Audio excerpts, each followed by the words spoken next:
Hello, welcome to food ഇൻഷി. ഞാൻ ഇവിടെ ചെമ്പടുപ്പത്ത് വെച്ചിട്ടുണ്ട്. അതിൽ കുറച്ച് ഓയിൽ ഒഴിച്ച് കൊടുക്കുന്നുണ്ട്. ഒരു പരിപ്പ് ഇട്ടിട്ട് ഒരു പുലാവ് ഉണ്ടാക്കാൻ വേണ്ടിയിട്ടാണ്. അപ്പോൾ അത് എങ്ങനെ നോക്കാം നമുക്ക്. ഇത് നമ്മളെ നാട്ടിലത്തേക്കാണ് കൂടുതലും നടത്തുന്നത്. പാകിസ്ഥാനികളാണ് അങ്ങനത്തെ വെപ്പ് കണ്ടിട്ടുള്ളത്. അപ്പോൾ അതിന് വേണ്ടിയിട്ട് കുറച്ച് സവാള കൊടുക്കാം. സവാള നന്നായി മിക്സ് വന്നിട്ട് കുറച്ച് സവാള എന്നുണ്ടെങ്കിൽ 2 സവാള ഉണ്ട്. അത് നന്നായി മൂക്കട്ടെ. ഏകദേശം ഒരു ഗോൾഡൻ കളറായി നമുക്ക് ഇങ്ങോട്ട് കോരി വെക്കാം.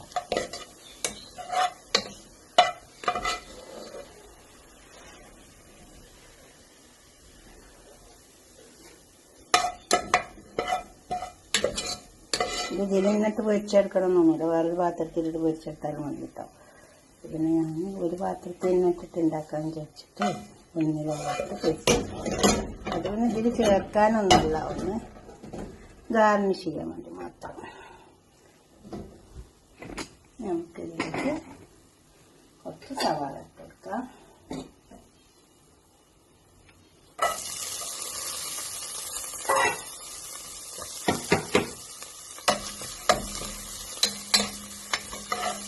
വാരി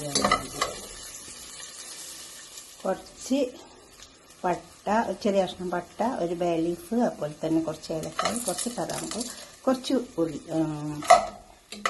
കുരുമുളക്.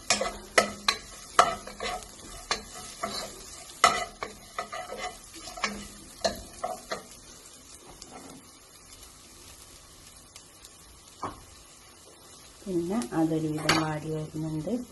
ഇഞ്ചി, വെളുത്തുള്ളി നന്നായി ചതച്ചിട്ടതാണ്. ഇതൊന്നും വേണം പോയി കിട്ടണം, അല്ലെങ്കിൽ ഭയങ്കര ചുവ വരും. ഒന്ന് ചുവ പോയിക്കോട്ടെ. നമുക്ക് തക്കാളി ഇട്ട് കൊടുക്കാം. അപ്പോൾ ചുവയൊക്കെ പോയി വന്നിട്ടുണ്ട്. നമുക്ക് തക്കാളി, മല്ലി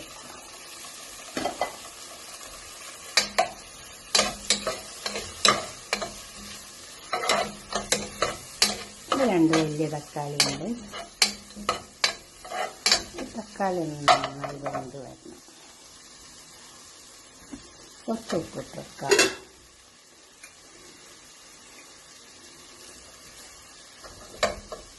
അതേ തക്കാളിയൊക്കെ വെന്ത് വന്നു. കുറച്ച് മസാല ഇട്ട് കൊടുക്കാം. കുറേശ്ശെ ഇട്ട് കൊടുത്താൽ മതി. ഇത് മഞ്ഞൾ പൊടിയാണ്. പിന്നെ ഇത് മുളകിൻ്റെ പൊടി. അപ്പോൾ തന്നെ കുറച്ച് ഗരം മസാല പൗഡർ എല്ലാം അര ടീസ്പൂൺ ഇട്ട് കൊടുത്താൽ മതി.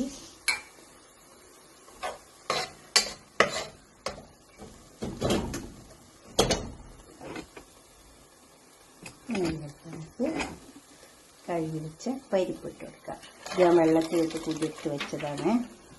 അപ്പോഴേ നമുക്കിത് വെന്ത് കിട്ടുള്ളൂ. ഈ പരിപാടിക്ക് അധികം വേവാനും പറ്റില്ലല്ലോ. അപ്പോൾ അത് ഞാൻ വെള്ളത്തിലിട്ട് രാവിലെ തന്നെ കുതിർത്ത് വെച്ചതാണ്.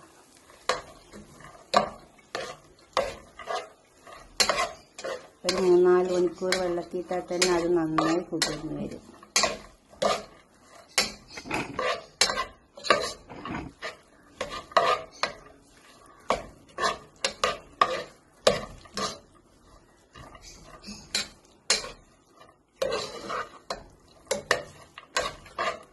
ഇതിലേക്ക് നമുക്ക് വെള്ളം ഒഴിച്ചു കൊടുക്കാം. ചോറിന് വെള്ളം ഒഴിച്ചു കൊടുക്കാം. ഒരു 4 കപ്പ് വെള്ളമുണ്ട്. ഇത് മൂടിക്കൊടുക്കാം. ഇനി വെള്ളം തിളക്കട്ടെ. നന്നായി തിളച്ചതിന് ശേഷം നമുക്ക് പരിപ്പൊക്കെ നല്ലോണം തിളച്ച് വന്നിട്ടുണ്ട്. നമുക്കിതിലേക്ക് അരി ഇട്ട് കൊടുക്കാം. അരിയും പരിപ്പും കൂടി ഒരുമിച്ച് വരട്ടെ. ഇത്തിരി ഉപ്പിൻ്റെ കുറവുണ്ട്. നമുക്ക് കുറച്ച് ഉപ്പിട്ട് കൊടുക്കാം.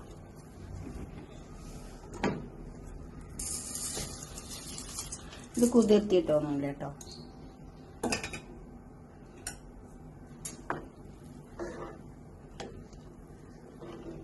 ഒരു കപ്പ് അരിക്ക് 2 കപ്പ് വെള്ളം തോന്നിയാണ് എടുത്തിട്ടുള്ളത്. കുറച്ച് തുടച്ചിട്ട് കൊടുക്കാനുണ്ട്.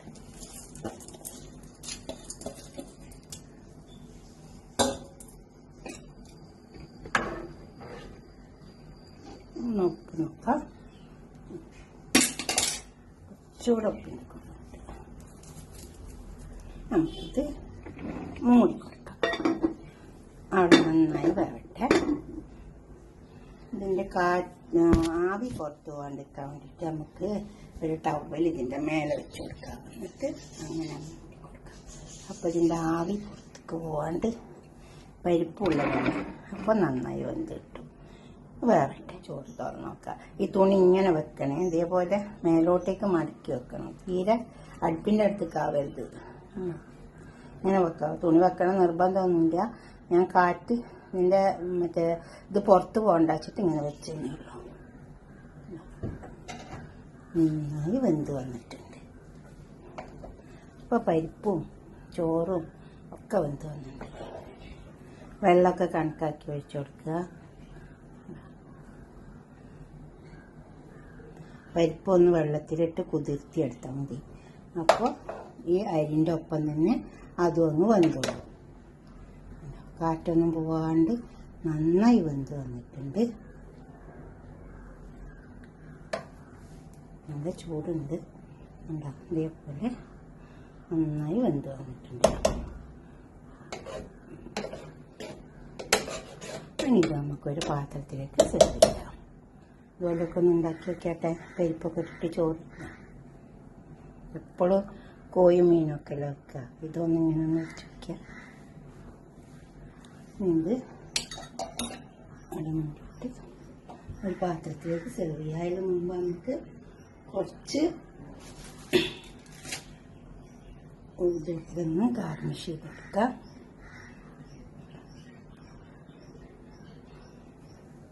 എന്നിട്ട് നമുക്ക് വിളമ്പാം. ഇനി അതൊരു പാത്രത്തേക്ക് സെർവ് ചെയ്യണം. ചോറൊക്കെ പൊന്നിച്ചിട്ടുണ്ട്. ഇതുപോലെ ഒന്ന് ഉണ്ടാക്കി വെക്കട്ടെ. നല്ല ടേസ്റ്റിൽ ഉണ്ടാക്കാൻ മതി. ഉപ്പൊക്കെ കറക്റ്റായിട്ട് കൊടുക്കുക.